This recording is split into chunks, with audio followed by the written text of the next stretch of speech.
Good morning, good afternoon, good evening, whatever time zone you are in.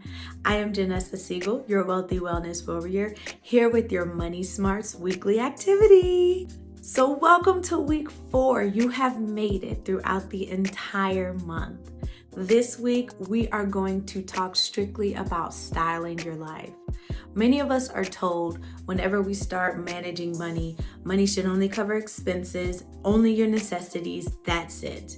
While I do believe there is some truth in that, I also believe our money habits should reflect the type of lifestyle that we want.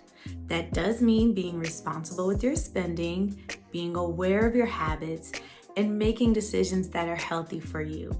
So this week, don't forget to register for our workshop and to get our module with our weekly activities.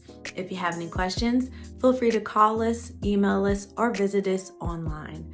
Don't forget to subscribe for even more resources and things we are going to continue to do after this month.